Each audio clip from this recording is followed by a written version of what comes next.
Magandang umaga sa inyong lahat. Bago tayo magsimula, paki-like, subscribe naman sa page na to.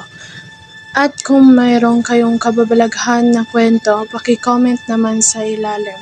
Thank you. Magandang umaga, Ate Queen. Ako pala si Aling. 23 taong gulang. Katulad nyo, nakaranas ako mismo ng kababalaghan dito sa aming bahay sa Manila.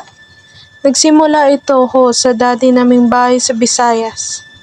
Noon, nangungupahan ho kami sa may squatter. Mura ho ang halaga.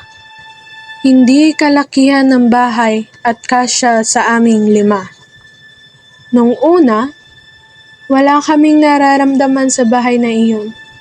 Nakakatakot lang kasi ang bahay ay sobrang luma na. Mag-iisang buwan na ho kami nanirahan dito sa inaupahan namin.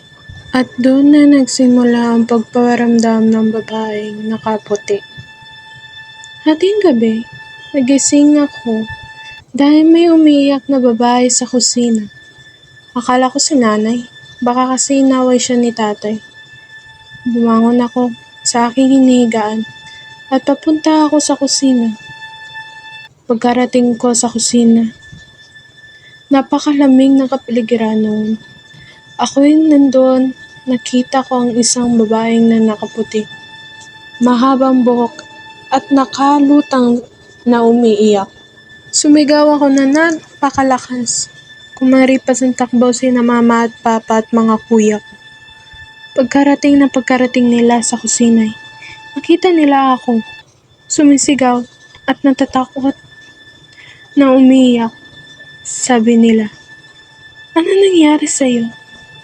Sabi ko, habang umiiyak, na may babae lumulutang sa ibabaw ng lamisa. Sabi ni Papa, "Wala naman ah." Tumingin ako, nawala ito. Naglaho parang bula. Umiyak ako nang umiyak ng gabing na yun.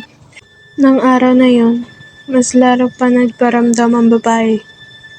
Ilang buwan na nakalipas, ay umalis na kami sa Visayas at pumunta sa Manila.